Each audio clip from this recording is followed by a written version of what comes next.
Good day to you, dear friends. Good morning. Today we are on part 5 of our sermon series, Do It Again.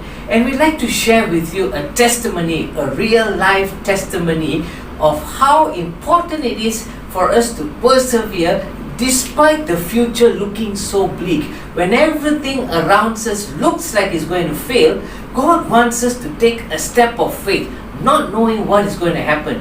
Even as we watched this video, it really ministered to us in a very deep way, and we believe it will do the same for your life. So be blessed even as you are impacted with this. Out of nowhere, she gets a knock on the door. When my mom opens up the door, the gentleman on the other end, he hands my mom these legal documents. She starts flipping through the pages, and then she realizes that the property is going to foreclosure. But my mom can't understand why, because she's been paying the landlord every single month on time. She picks up the phone and she calls them up. And she goes, "Hello? Oui, this is Marie. Yes, I received the papers in the mail. It says that the property is going to foreclosure. But I don't understand. Every month I pay the landlord on time. Every month I pay him. I don't understand why the property is going to foreclosure." The lady on the line could tell that my mom sincerely did not understand what was going on. She said, "Oh, Marie, even though you've been paying the landlord money every single month on time, the landlord has a mortgage. The mortgage is attached to the property. Because of that, the bank has the right to foreclose. And so, ma'am, the property is going to go to foreclosure." And so my mom asked her, "Do you think that maybe I can go to the foreclosure sale? Whoever buys the property, I will be a good tenant for them. I will stay in the property. I will pay them the rent. Please, do you think that they will let me stay?" And you know what the lady told my mom? She said, "Ma'am, it's not even worth you showing up. Whoever buys that property is not going to want to keep your little restaurant in there." And so my mom was devastated. She's like, "This is how I take care of my 2 boys. I got all my life savings into this property." And so about 2 weeks later, my mom says, "You know what? I know that sometimes you don't just have to listen to what people tell you. There's some people that are going to try to talk you out of your dream. They're going to tell you don't even show up." But my mom said, "At a minimum, I'm going to at least try to show up and see if I can convince whatever big-time real estate investor if there's any way that they'll let me stay in the property." Sometimes people are going to try to talk you out of your dream, and you got to look them right in the eye and say, "Hey, that's okay. I'm just going to keep showing up." And so 2 weeks later, my mom shows up to the foreclosure sale. She's expecting a room full of investors, but to her surprise, there's only 2 people there: the auctioneer and the representative from the bank. Now, before my mom could realize what's going on, the auctioneer steps up to the podium and says, "Ladies and gentlemen, we're about to start the bidding process on 540 West Atlantic Avenue. If you're here to bid on the property, please raise your hand." And so naturally, the representative from the bank is standing over here. She raises her hand. My mom, who had no intentions on bidding on the property, doesn't even know how this thing works. My mom decided to take an act of faith and raise her hand.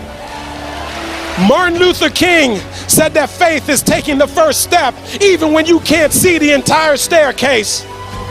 The auctioneer said, "Very well, we're going to start the bidding process at 30,000. Can I get a 30,000? The representative from the bank is standing here, says 30,000. My mom, calm, collect, doesn't even know how this works, goes 35,000. It gets over here to the bankers at bank, says 36,000. My mom's still in the game, 37,000. This goes on and on. Now they're in the 40s, now they're in the 50s, now they're in the 60s, now they're in the 70s. It gets over here to the bankers at bank says 74,000. My mom's still in the game, no money, 75,000. Gets over here to the bank rate, that bank rate says 76,000. Now, my mom's like, I might as well have some fun.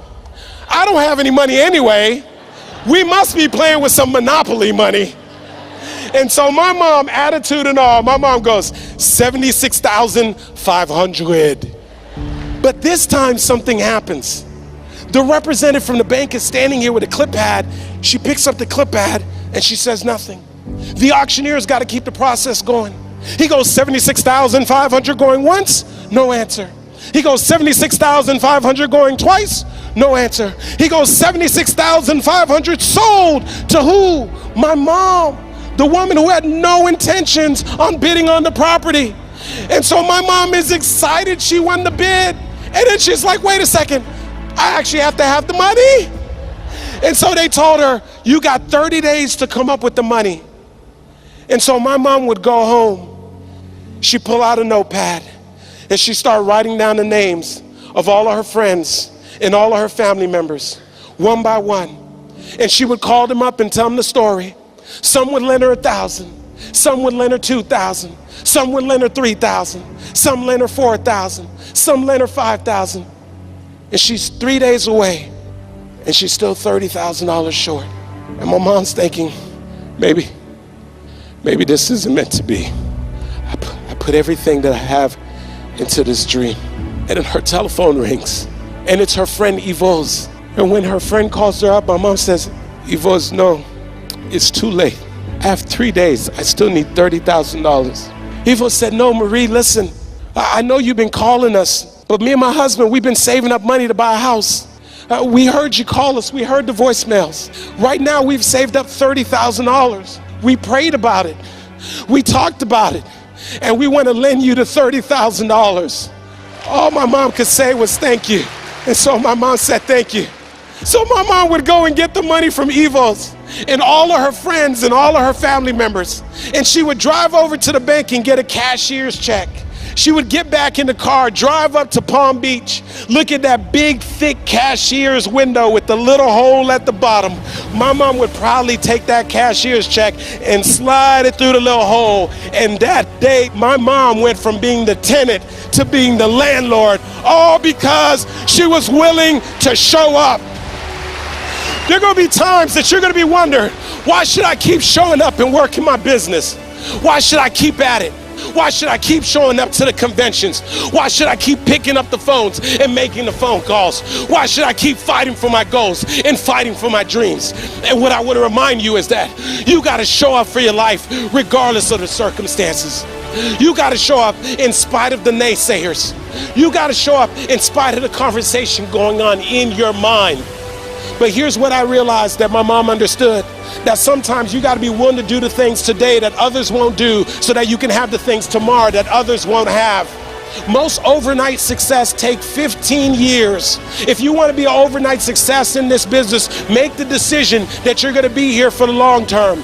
You got to show up for your life. Because if you don't, nobody else will.